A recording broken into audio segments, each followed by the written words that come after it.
Hello friends, இனி வரும் காலங்களில் மகாநதி சீரியலில் என்ன நடக்க போகுதுன்னு தெரிஞ்சுக்கிறதுக்கு முன்னாடி நம்மளோட சேனலை சப்ஸ்கிரைப் பண்ணாதவங்க சப்ஸ்கிரைப் பண்ணுங்கள். அப்படியே பெல் ஐக்கானை கிளிக் பண்ணுங்கள்.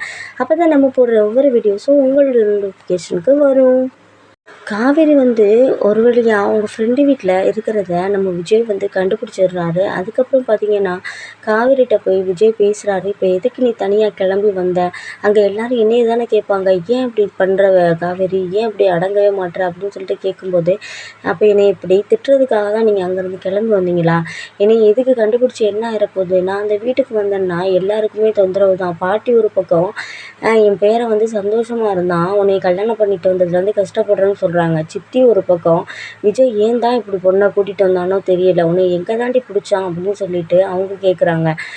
நீங்கள் என்னெல்லாம் இன்னும் 8 மாதம் தான் கல்யாணம், நம்ம 2 பேருக்கும் 8 மாதம் தான் அக்ரிமெண்ட்டு, அதுக்கு தட்டி நீ உன் வாயெல்லாம் மூடிட்டு சும்மா இருன்னு சொல்கிறீங்க. தாத்தா ஒரு பக்கம் நீ எனக்கு ஒரு குழந்தைய பெற்று கொடுமா, இப்படி என் பேரனோடு சேர்ந்து வாழ்ந்து ஒரு குழந்தைய எனக்கு பெற்று கொடு அப்படின்னு சொல்லிட்டு தாத்தா சொல்கிறாரு. இத்தனை பேரும் ஒன்று சொல்கிறீங்களே தவிர என் மனசில் என்ன இருக்குன்னு யாராவது தெரிஞ்சுக்கிட்டீங்களா?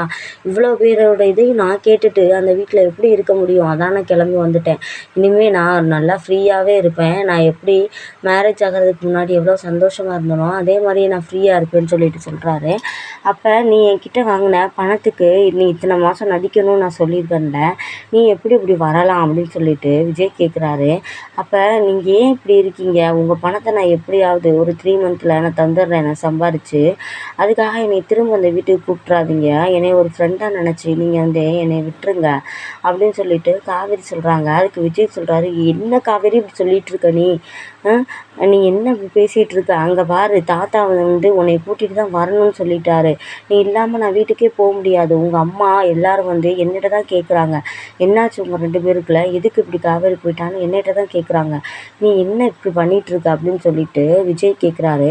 அப்போ இவங்களுக்கெல்லாம் நீங்கள் பதில் சொல்லணும். அதுக்காக தான் நீங்கள் என்னை தேடி வந்திருக்கீங்களே தவிர உங்களுக்கு தோணலை என்ன, என்னை கூட்டிகிட்டு போகணுன்னு உங்களுக்கு தோணலையா அப்படின்னு சொல்லிட்டு காவேரி கேட்குறாங்க பாவம்மா. அதுக்கு விஜய் சொல்கிறாரு, ஏன்டி இப்படி கொல்ற என்னை போட்டு? நீ இல்லாமல் இருக்க முடியல, நீ இருந்தாலும் எனக்கு டார்ச்சராக இருக்குது அப்படின்னு சொல்லிடுறாரு. ஓப்பனாக அப்படியே உண்மையை உடச்சி போட்டுறாரு. காவேரி இப்போ என்ன சொன்னீங்க நீங்கள் அப்படின்னு சொல்லிட்டு கேட்குறாங்க. அதுக்கு விஜய் என்ன சொன்னேன், இப்போ என்ன சொல்ல போகிறேன் அப்படின்னு சொல்லிட்டு விஜய் சொல்கிறாரு. இல்லை, இப்போ என்னமோ சொன்னீங்களே, நான் இல்லாமல் உங்களால் இருக்க முடியலை அப்படின்னு சொல்லிட்டு காவேரி கேட்குறாங்க. அதுக்கு விஜய் சொல்கிறா, அப்படிலாம் ஒன்றும் இல்லை, நீ இல்லாமலாம் நான் இருந்துருவேன் அப்படின்னு சொல்லிட்டு சொல்கிறாங்க. இங்கே பாருங்கள், நீங்கள் அப்படி தானே சொன்னீங்க இப்போ அப்படின்னு சொல்லிட்டு கேட்கும்போது, ஆமாம் அப்படி தான் சொன்னேன், இப்போ என்ன அதுக்கு, நீ வா ஃபஸ்ட்டு காரில் ஏறு அப்படின்னு சொல்லிட்டு விஜய் சொல்கிறாரு. அப்படிலாம் கிடையாது, நீங்கள் ஒழுங்காக என்னைய கூப்பிட்டா தான் நான் வருவேன் அப்படின்னு சொல்லிட்டு செல்லமாக சொல்கிறாங்க காவேரியும்.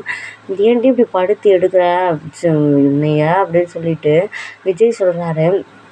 இல்லாமல் என்னால் இருக்க முடியாதும்மா, வாம்மா காரில் ஏறுமா அப்படின்னு சொல்லிட்டு விஜய் சொல்கிறாரு.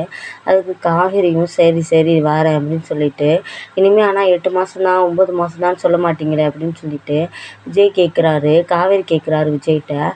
அதுக்கு விஜய் சொல்கிறாரு, சத்தியமாக சொல்ல மாட்டேன். இனிமேல் 8 மாதம் 7 மாதம் நான் சொல்லவே மாட்டேன். நீயா சொன்னால் கூட அப்படி ஒன்று இல்லவே இல்லைன்னு தான் நான் சொல்லுவேன், சரியா? நீ இப்போ வாயை மூடிட்டு என்னோட வா என்ன அப்படின்னு சொல்லும்போது, வாயை மூடிட்டுலாம் என்னால் வர முடியாது அப்படின்னு சொல்லிட்டு காவேரி சொல்கிறாங்க. அப்போ பேசிக்கிட்டே வா அப்படின்னு சொல்லிட்டு விஜய் சொல்கிறாரு. அதுக்கு காவேரி சொல்கிறாங்க, ஆமாம் நீங்கள் 8 மாதம் 7 மாதம் சொல்ல மாட்டேன்னு சொல்கிறீங்க, 8 மாதத்துக்கு அப்புறம் நீங்கள் என்ன பண்ணுவீங்க? அப்போ நான் உங்கள் வீட்டிலே இருந்துக்கலாமா அப்படின்னு கேட்கும்போது, நீ கண்டிப்பாக எங்கள் வீட்டிலே இருந்துக்கம்மா, நான் போனால் கூட எங்கள் வீட்டில் யாருமே வருத்தப்பட மாட்டாங்க. தாத்தா என்னைய நல்லா வச்சு செஞ்சுட்டாரு, உன்னையோட தான் கண்டிப்பாக வரணும்னு சொல்லிட்டாரு. 8 மாதத்துக்கு அப்புறம்லாம் நீ வீட்டை விட்டு நீ போகவே முடியாது. அப்படியே உனக்கு தோணுச்சுன்னா நீ தாத்தாட்ட எல்லாத்தையும் சொல்லிவிட்டு நீ கிளம்பு, சரியா? நானாவது கொஞ்சம் ஃப்ரீயாக இருப்பேன். நீ தாத்தாட்ட எல்லாத்தையும் சொல்லிவிட்டு அதுக்கப்புறம் நீ கிளம்பிடு. உனக்கு இங்கேயே இருக்கணும்னு தோணுச்சுன்னா இங்கேயே இருந்துக்க, எனக்கு ஒன்றும் பிரச்சனை இல்லை அப்படின்னு சொல்லிட்டு விஜய் சொல்கிறாரு. அதை கேட்டுட்டு காவேரி ரொம்பவே சிரிக்கிறாங்க. ரொம்பவே உங்களை பாடாப்படுத்திட்டாங்களோ எல்லாரும் அப்படின்னு கேட்குறாங்க காவேரி. ஐயோ முடியலை, உங்கள் அம்மாலாம் என்னைய அப்படி கேள்வி கேட்டாங்க தெரியுமா அப்படின்னு சொல்லிட்டு சொல்கிறாங்க. பார்த்தீங்களா, என்னோடய வேல்யூ இப்போ தெரிஞ்சிருக்கும், எனக்கு பாருங்கள் எத்தனை பேர் இருக்காங்கன்னு. உங்கள் வீட்டில் கேள்வி கேட்டது கூட பரவாயில்ல, என்னை தாத்தா அப்படி திட்டினாரு தெரியுமா அப்படின்னு சொல்லிட்டு விஜய் சொல்கிறாங்க. இனிமேல் என்னை திட்டுவீங்க அப்படின்னு சொல்லிட்டு கேட்கும்போது, இனிமேல் உன்னை திட்டவே மாட்டேன் அப்படின்னு சொல்லிட்டு விஜய் சொல்கிறாரு. அதுக்கப்புறம் காவேரி கேட்குறாங்க, ஆ ஆமா. அப்ப அஜயோட கல்யாணம் அப்படின்னு கேட்கும்போது, அஜயோட கல்யாணத்த பத்தி நீ பேசாத காவேரி. தயவு செஞ்சு அஜயோட கல்யாணத்த பத்தி நீ பேசாத. நம்மளோட வாழ்க்கைய மட்டும் பத்தி பேசு. அஜய் அப்படி கல்யாணம் பண்ணிட்டு வந்தா, அவன வந்து தனியா வைக்கிறது என்னோட பொறுப்பு. சரியா? தாத்தா, பாட்டிக்கு எதுவுமே ஆகாது.